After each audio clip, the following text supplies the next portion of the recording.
Análisis de chi cuadrado. La prueba de chi cuadrado se aplica al caso de que se disponga de una tabla de contingencia con R filas y C columnas, correspondientes a la observación de muestras de dos variables X e Y, con R y C categorías respectivamente.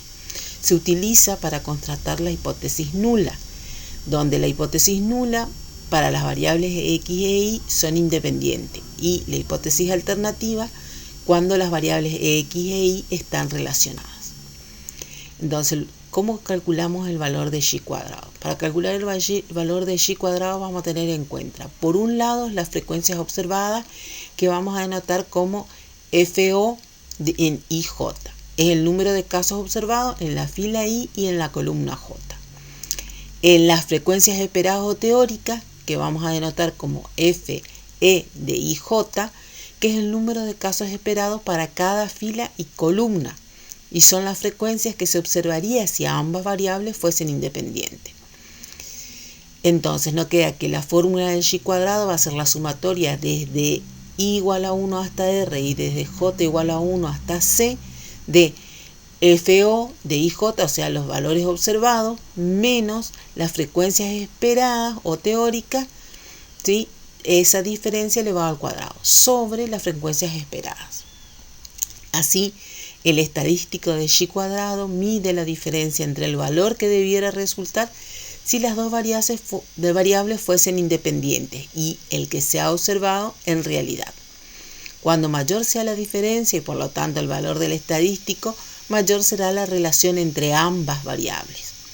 El test de chi cuadrado es así un test no dirigido, un test bilateral que nos indica si existe o no relación entre dos factores, pero no en qué sentido se produce tal asociación. 74.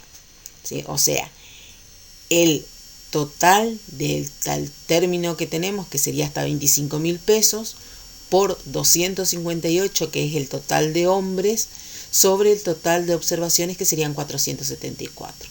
Y eso nos da el que ocupa, digamos, tras las frecuencias esperadas, en lugar de hombre hasta 25.000 pesos, que es 77,8.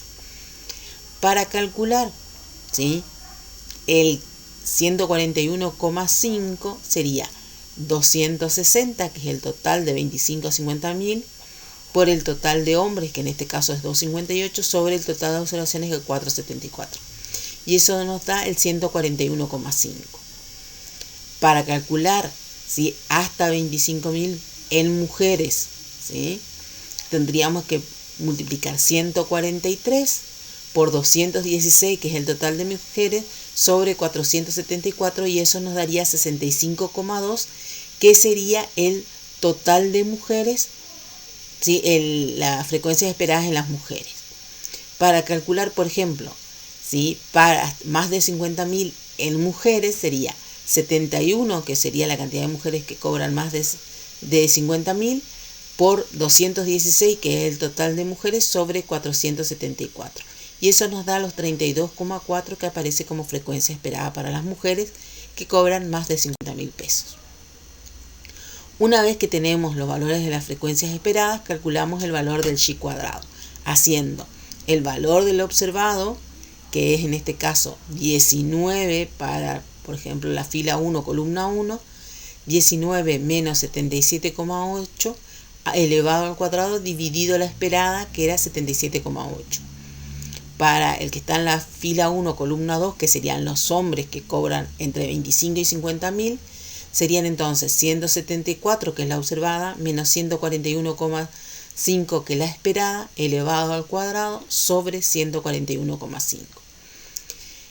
Para, por ejemplo, las mujeres que cobran menos de 25.000 pesos, va a ser 124, que es el observado, menos 65,5, que es el esperado, elevado al cuadrado, sobre el esperado.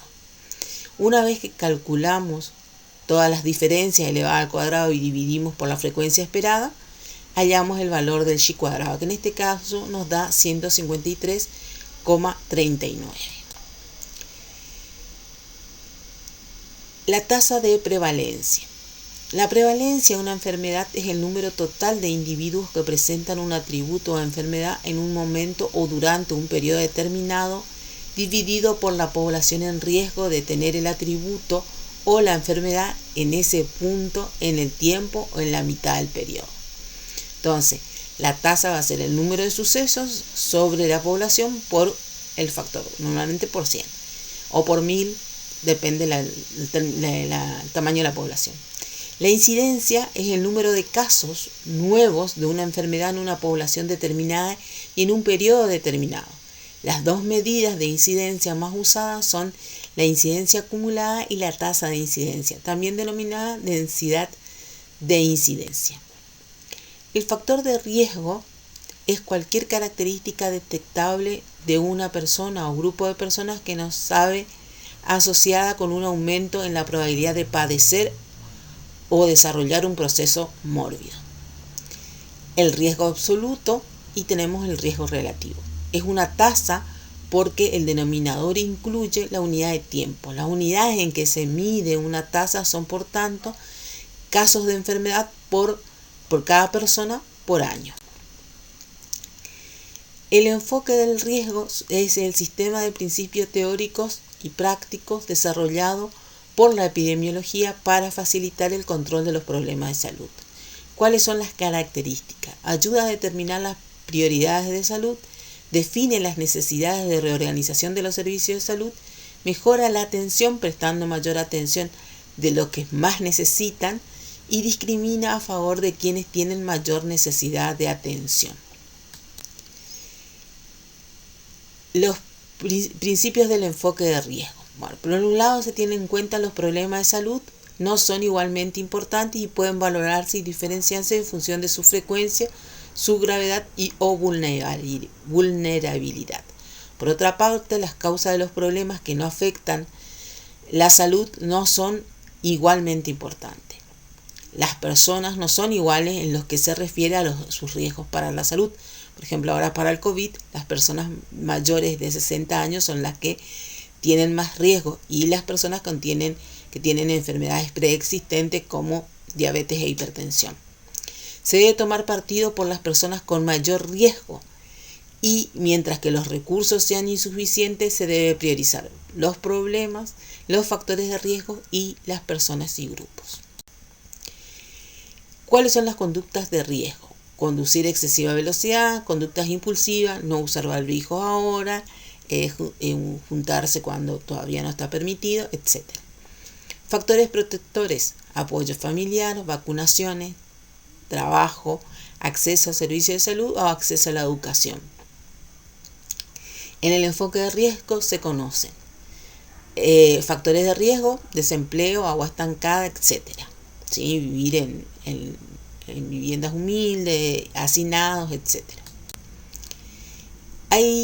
¿Cómo se mide el riesgo? Hay diferentes formas de medir la relación entre él o los factores de riesgo y los daños de la salud, valiéndose por un lado de las medidas de relación que ubica a las personas en categorías distintas de acuerdo a una variable, referidos a una población, un lugar y un tiempo, o a través de medidas de asociación, donde miden la fuerza con la que una determinada enfermedad o evento de salud que se presume como resultado está asociado o relacionado con un determinado factor que se presume como su causa. Las medidas de asociación son comparaciones de incidencias de enfermedad entre expuesto y no expuesto a un factor estudiado. En caso de que no se disponga de incidencia, en estos casos se puede estimar la asociación entre el evento y la exposición al comparar las prevalencias a partir de la relación de prevalencia o productos cruzados. Las medidas de razón o de efecto relativo van a ser, la razón va a ser igual a la medida de frecuencia en un grupo expuesto sobre la medida de frecuencia en un grupo no expuesto. Las medidas de diferencia o de efecto absoluto son las diferencias de tasa de incidencia, la diferencia de riesgo y la diferencia de prevalencia. En general hay dos tipos de medidas de asociación, las medidas de diferencia absoluta y las medidas de diferencia relativa o de